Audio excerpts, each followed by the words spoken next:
Bonjour à tous, j'espère que vous allez bien. En tout cas, moi ça va. Alors, aujourd'hui, on va poursuivre avec Charlotte Dipanda. Et si c'est que tu n'as pas encore vu ma dernière vidéo sur Sidiki Diabaté, alors je t'invite après cette vidéo à partir faire un petit tour sur ma chaîne et aller regarder. Voilà. Et comme ça, on sera de très bons amis. Mais avant de passer à Charlotte Dipanda aujourd'hui, voilà, laisse-moi un peu quelques minutes, histoire de bien me rafraîchir la gorge pendant que mon intro passe.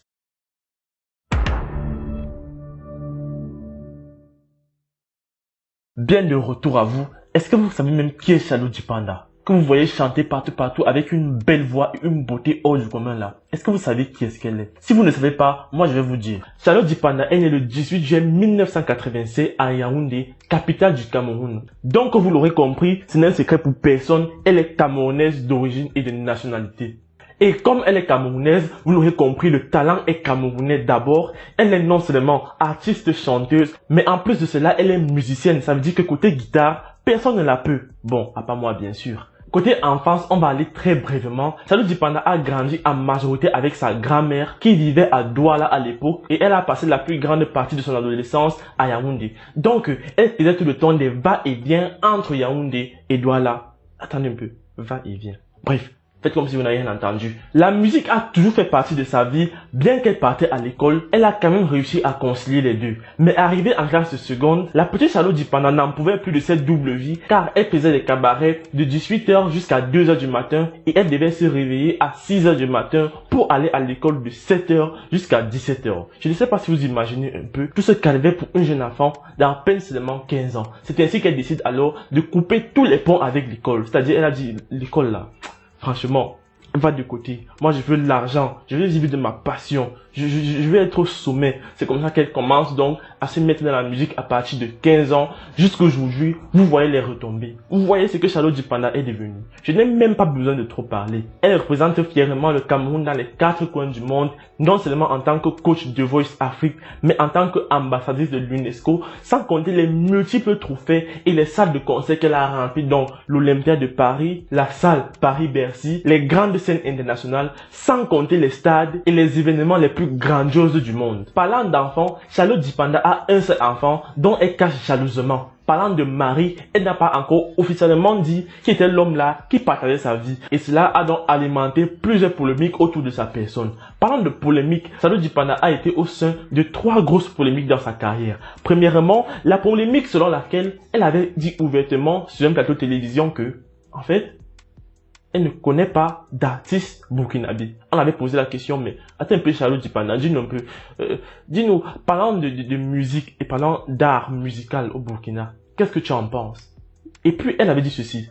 Bon, moi, comme vous voyez là, au Burkina, bon, moi je connais pas trop d'artistes. Et cette simple petite phrase de je ne connais pas d'artiste a suscité une vive polémique. Les gens ont commencé à dire que oui, Charlotte Dipanda, elle minimise tellement le Burkina Faso que elle estime que voilà, il n'y a personne là-bas qui chante. Mais attends, quand j'y pense même, est-ce qu'il y a vraiment un artiste burkinabé qui a fait ses preuves internationalement? Moi, je pense pas. Si vous connaissez des artistes burkinabés internationalement reconnus que je ne connais pas, merci de partager avec nous. Mais bon, je rejoins quand même l'opinion de Charlotte Dipanda sur ce coup. Cela est passé, Charlotte Dipanda a été assujettie à une nouvelle polémique et cette fois, plusieurs internautes camerounais l'accusaient d'être lesbienne avec une certaine Patricia Elombo. Et cette polémique, je vous assure, cette polémique, elle a été vive et elle a été dévastatrice pour la jeune Charlotte Dipanda, qui à l'époque s'est vue démentir et s'est vue donner des profondes relations qui existaient entre Patricia et elle. Et comme la vérité finit toujours par triompher, il s'avère que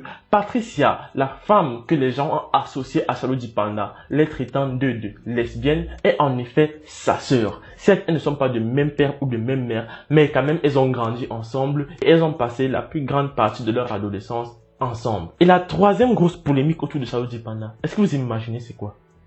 Je vous donne un indice. The Voice Afrique francophone. Oui, vous avez compris. À The Voice Afrique francophone, plusieurs internautes et toujours les mêmes internautes avec les yeux comme ça là ont associé Charlotte Dipanda à Singila. D'aucuns disaient que les deux ont une petite relation intime en dehors des coulisses de The Voice, mais qu'ils faisaient semblant lorsqu'ils voyaient les caméras. Heureusement que le tombeur Rossignol n'a pas mis du temps à démentir cette information en disant que, oui en fait, entre Charlotte Dipanda et moi, il y a beaucoup d'amour. Il y a trop d'amour même. Mais cet amour est tellement grand qu'on ne pourrait même pas sortir ensemble. Parce qu'à partir du moment où on sortira ensemble, l'amour là, ça va se gâter. Parce qu'il y aurait plus de contrôle, plus de jalousie, et j'en passe. Donc Singla a clairement dit que, il a clairement montré aux yeux du monde qu'il ne va jamais sortir, écoutez bien, jamais se mettre en couple avec Charlotte Djipanda. Peut-être que c'était de la friend zone, moi je ne sais pas. En tout cas, c'est mieux et c'est bien comme ça. Et la quatrième et dernière grosse polémique de Charlotte Djipanda est date d'un seul jour où, voulant répondre à une question de façon transparente et de façon honnête, Charlotte Djipanda s'est vu dire que, attends un peu, moi, au Cameroun, je préfère qu'il y ait alternance au pouvoir parce que avec l'alternance au pouvoir, on aura alternance d'idées et on aura une évolution politique. Ça, c'est ce qu'elle a dit, hein. Et si c'est que vous croyez que je mens, écoutez vous-même. Mais j'avoue que moi, par exemple, je n'ai connu que le président actuel. Qu'est-ce que ça me ferait du bien d'avoir une autre proposition, de se dire que c'est une époque qui est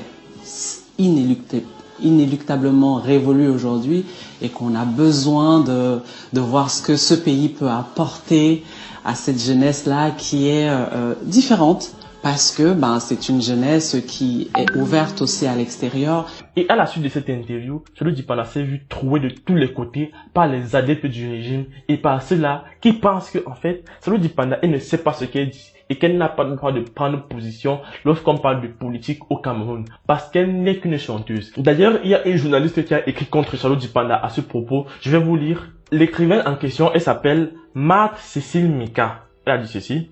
Charlotte Djipanda s'exprime comme une petite lycéenne sur les questions de politique qui parfois sont très complexes. Mais à savoir que ce n'est pas l'alternance qui a fait développer la Chine. Dites à Madame Djipanda qu'on n'est pas obligé d'avoir une réflexion sur tout. Car produire une réflexion intellectuelle, ça demande du temps et quand on parle sans prendre le temps de réfléchir en général, ça se passe mal. Elle chante bien, mais est-elle assez compétente pour aborder des sujets politiques? Signé Marthe Cécile Mika. Donc, voici aujourd'hui quelqu'un qui se dit journaliste, qui a fait des hautes études, on va dire ça comme ça. Elle a eu un doctorat en lettres ou en art, je sais pas trop comment on appelle les filières là, journaliste. Et elle s'assoit pour écrire de la merde. Parce que j'ai envie de dire ça comme ça.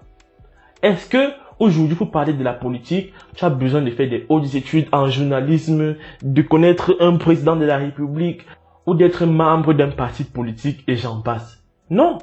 Peu importe qui tu es, on dit liberté d'expression, chacun a le droit, chacun a le devoir, comme vous voulez, de donner son opinion quand il s'agit de la matière politique parce que le pays là, c'est pour nous tous et tout le monde a le droit de parler.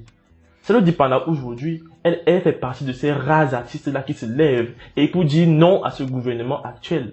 Ça, c'est un acte à saluer, j'ai envie de dire. C'est un acte à applaudir. Hein? Vous voyez bien. Donc, la mère là, ou c'est Cécile qui vient s'asseoir pour raconter n'importe quoi au sujet de Charlotte Djipanda. En disant que Charlotte Djipanda parle comme une lycéenne et qu'elle a la réflexion d'une lycéenne. Ça veut dire quoi? Moi, j'ai pas compris. Sincèrement, j'ai pas compris. Dans le discours de Charlotte Djipanda, elle était claire et elle était nette. Et à mon avis, elle même parlait très fort, comme je vois souvent certaines personnes faire sur Facebook. Et la question que je me pose maintenant, c'est est-ce qu'après ça, Charlotte Djipanda sera encore vue de la même façon par le gouvernement? Est-ce qu'on va lui piquer son passeport, comme on a l'habitude de le faire avec d'autres artistes camerounais? Ou alors, comme son grand frère Richard Bola, est-ce qu'elle sera aussi déclarée persona non grata et tout ce qui en suit? La question reste ouverte. Je vous laisse dans les commentaires me donner vos avis sur cette polémique de Charlotte Djipanda qui défraie la chronique actuellement sur nos réseaux sociaux. C'est tout pour cette vidéo. Si tu as aimé, like, abonne-toi à ma chaîne James 2.0 sur YouTube. Va sur Facebook, un petit tour sur ma page James 2.0. Tu t'abonnes et tu likes. Et ensuite, quand tu as fini sur Facebook, tu pars sur Instagram. Toujours sur James 2.0. Tu me follow. C'est tout pour cette vidéo. Moi, je vous laisse et on se prend pour la prochaine fois.